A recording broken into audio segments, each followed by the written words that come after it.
these are stories making the headlines this hour. Nigerian population puts at almost 200 million. The UN projects that it could overtake Pakistan, Brazil, Indonesia, and the US by 2060. An Algerian military plane crashes near Algiers, killing all 257 people on board. Plus, South Africa bids emotional farewell to Mama Winnie Mandela.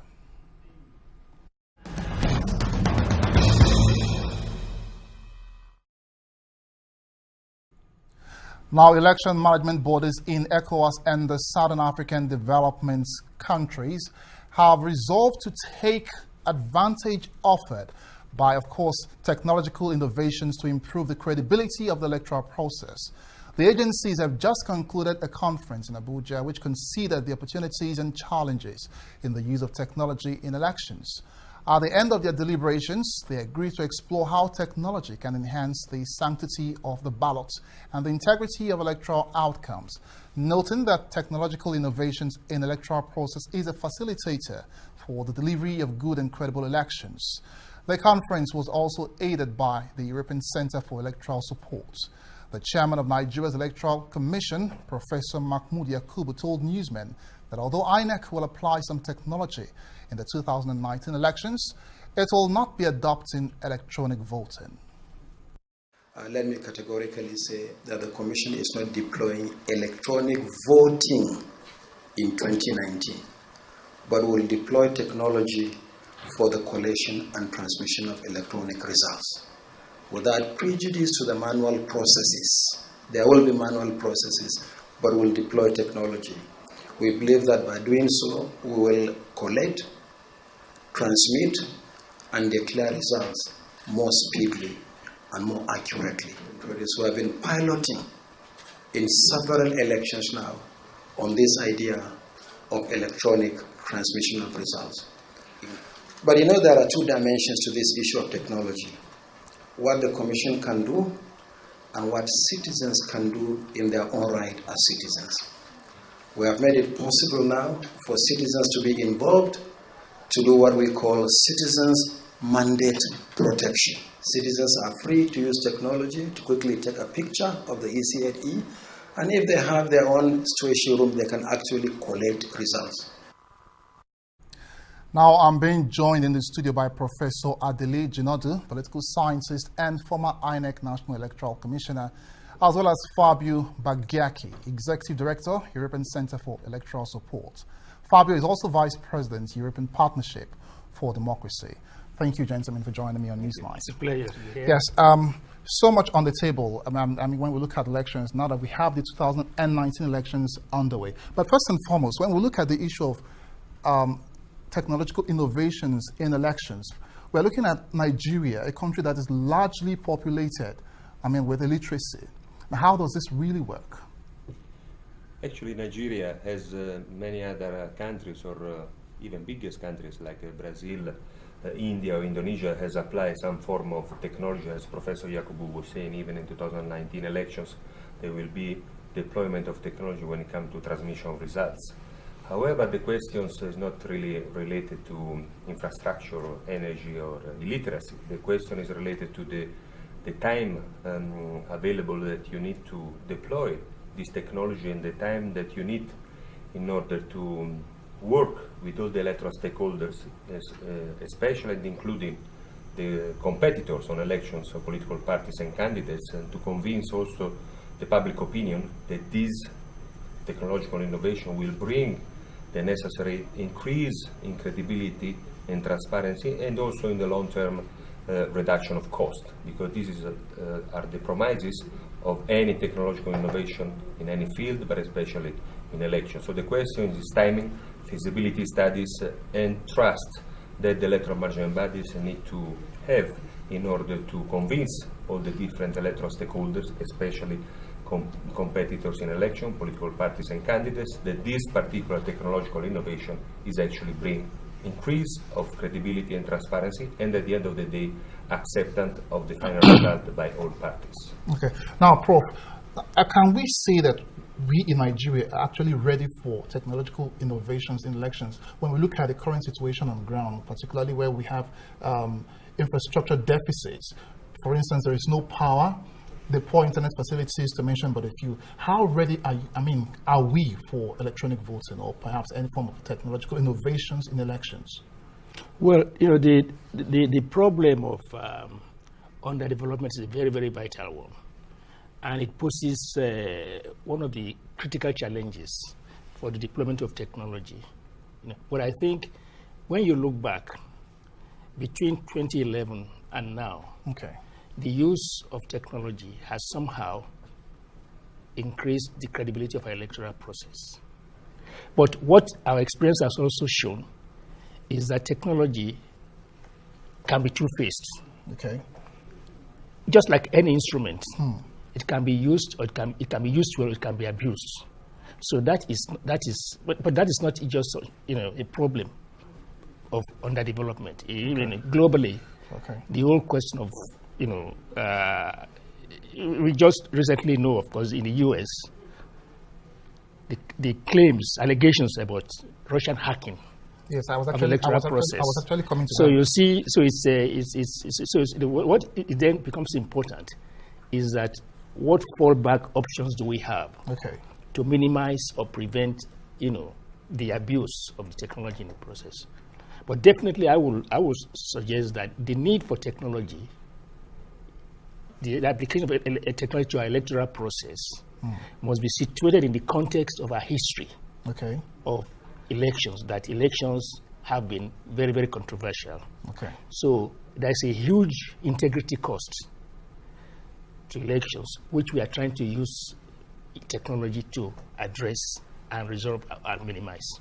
Now, if I understand you clearly, now you're limiting technology, the use of technology in elections to a particular level, because the INEC boss already said that there will be no electronic voting in 2019. But then the question now will be, is there any form of perhaps maybe, is it as a result of lack of political will, or what's the reason for that? Well, I think it's cost definitely be one reason. And the other dimension, of course, is that sometimes it is wise not to go wholesale to apply technology. You go step by step, and you learn along the way. So I think INEC has taken the correct decision in saying we don't want to do electronic voting yet. Let's go softly, and then we can learn as we go along. In countries like India and even Brazil, for example, the application of ICT to electoral process took several years. I think even in India, about 15 or 20 years, they were going step by step.